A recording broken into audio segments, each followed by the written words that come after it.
माँ कालिंका मंदिर उत्तराखंड के पौड़ी और अल्मोड़ा ज़िले के बॉर्डर पर बना एक ऐसा मंदिर जिसकी कहानी 17वीं और 18वीं शताब्दी के इतिहास से जुड़ा है।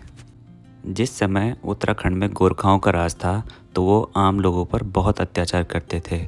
माँ कालिंका ने उन लोगों को गोरखाओं के अत्याचार से बचाया, इसलिए यहाँ पर माँ का एक भव्य मंदिर बनाया गया। हर तीसरे साल में इस मंदिर में एक भव्य मेला का आयोजन किया जाता है और माता की डोली को 14 गांवों के बीच से होकर इस मंदिर में लाया जाता है और माता की पूजा अर्चना की जाती है। यहाँ तक पहुँचने के लिए हम सबसे पहले पहुँचे रामनगर, जहाँ पर हमने माता गर्जा देवी के दर्शन करे, जो कि उत्तराखंड के प्रमुख धार्मिक स्थलों में से एक है। रामनगर से निकलने के बाद हम सबसे पहले पहुँच गए थे मरचूला, जहाँ पर उत्तराखंड के कुमाऊं और गढ़वाल क्षेत्र के लिए दो भागों में रास्ते बढ़ जाते हैं। Marchula Jim Corbett national park के बीच में बसा एक छोटा सा गांव है जो रामगंगा नदी के किनारे बसा हुआ है। ये जगह टूरिस्ट के लिए बहुत फेमस है क्योंकि यहाँ पर एक मगरमच्छ बहुत सालों से रह रहा है और इसको देखने के लिए लोग दूर दूर से आते हैं, जो कि सर्दियों के टाइम पे आपको आसानी से नदी के किनारे दिख जाएगा। मरचूला से निकलने के बाद हम पहुंच गए थे रसिया महादेव, जो कि उत्तराखंड के पौड़ी ज़िले के बॉर्डर पे एक छोटा सा गांव है। रात को यहां पर रुकने के बाद अब हम जाने वाले थे कालिंका मंदिर में मेला देखने के लिए। रसिया महादेव आसपास के गांव का एक फेमस मार्केट है, जहां पर लोगों को सारी चीज़ें यहां पर आसानी से मिल जाते हैं। मंदिर में जाने के लिए इस मार्केट में बहुत भीड़ थी क्योंकि इस दिन मेला था और मेले वाले दिन यहाँ पर लाखों लोग दर्शन करने के लिए आते हैं।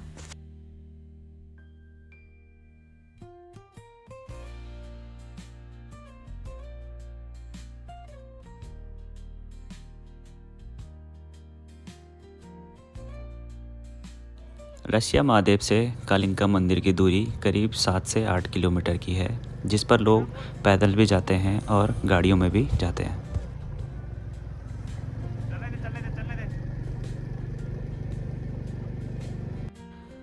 छोटे छोटे गांवों को पार करके हम धीरे धीरे कालिंका मंदिर के पास पहुंचते जा रहे थे और हमारे साथ साथ और हमारे पीछे कुछ लोग गाड़ियों में और कुछ लोग पैदल भी चलते हुए आ रहे थे।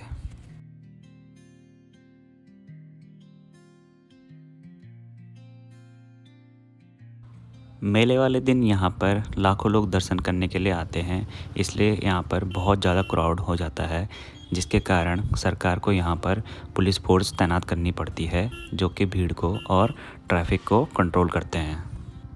ज़्यादा भीड़ होने के कारण लोगों को यहाँ पर पैदल ही जाना पड़ रहा था और गाड़ियों की 5 से 6 किलोमीटर लंबी लाइन पार्किंग की बनाई हुई थी, और क्योंकि हम बाइक से गए थे इसलिए हमें आगे तक जाने दिया जा रहा था।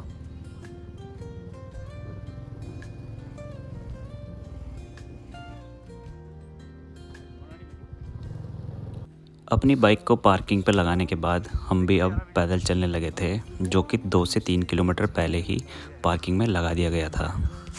पुलिस फोर्स यहाँ पे बहुत हेल्पफुल और सपोर्टिव थे, जिन्होंने लोगों के साथ कोऑर्डिनेशन बनाया और ट्रैफिक को आसानी से कंट्रोल किया था। अब हम पहुँच गए थे एक ऐसे पॉइंट पर जहाँ से गढ़वाल और कुमाऊं के लिए रोड डिवाइड होते हैं। यहाँ से माँ कालिंका मंदिर की दूरी करीब 500 मीटर की रह जाती है। मंदिर तक पहुंचने के लिए एक सीढ़ियों वाला रास्ता पार करना पड़ता है, जिसमें टीन से बनाई गई छत लोगों को बारिश और धूप से बचाती है।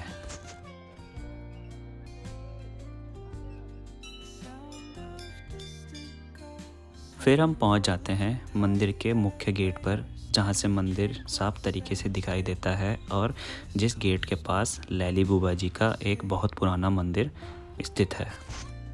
लैली बुबा जी बडियारी परिवार के पूर्वज थे और जिन्होंने माँ कालिंका के मंदिर का निर्माण किया था। ऐसा माना जाता है कि बहुत समय पहले जब उत्तराखंड में गोरखाओं का शासन था, तब वो लोग आम लोगों पर बहुत अत्याचार करते थे। तब वे लोग गोरखाओं के अत्याचार से बचने के लिए जंगलों में इधर उधर भटकते रहते थे। उन लोगों के बीच एक बडियारी परिवार भी रहा करता था, जिनमें से एक लैली बूबा भी उस परिवार के सदस्य थे। जब वे लोग जान बचाने के लिए इधर उधर भटक रहे थे, तब एक दिन माता कालिंका ने लैली बूबा को सपने में दर्शन दिए और उनसे कहा कि मेरा एक मंदिर बंदरकोटी नामक गांव में बनाइए और मैं तुम लोगों की रक्षा करूंगी। तब लैली बूबा ने आसपास के लोगों को इकट्ठा किया और उनको इस सपने के बारे में बताया।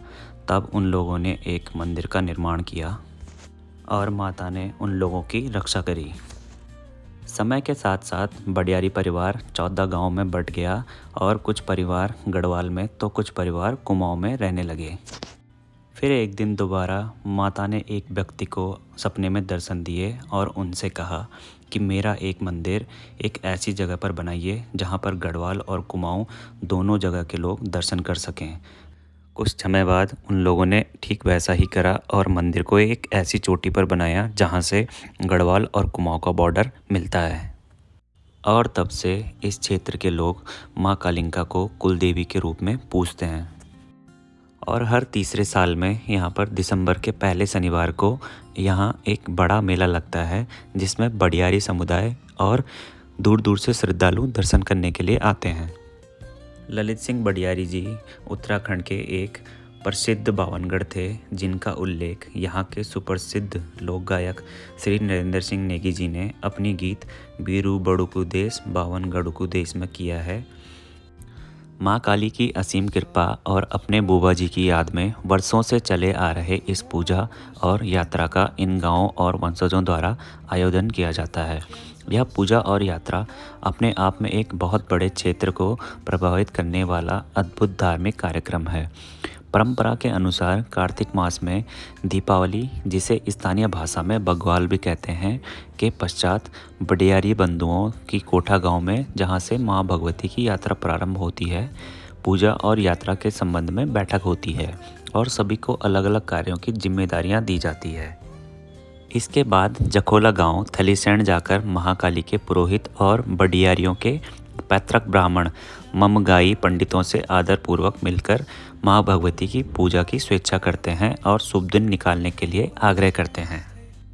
माँ भगवती की यह पूजा हमेशा मंगलवार या शनिवार को ही होती है।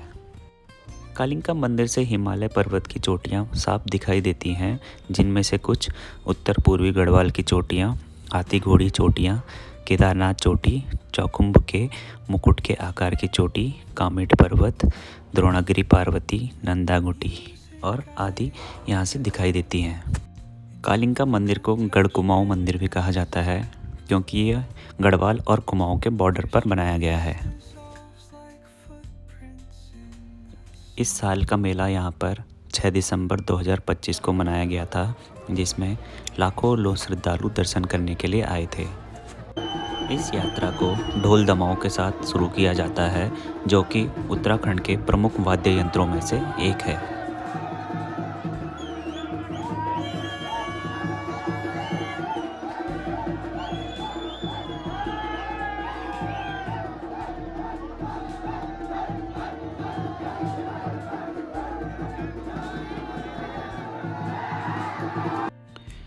तो ये थी कहानी माँ कालिंका मंदिर की। अगर आप लोग भी यहाँ गए हैं तो अपनी एक्सपीरियंस कमेंट में शेयर करें और चैनल को सब्सक्राइब करना ना भूलें। Thank you so much.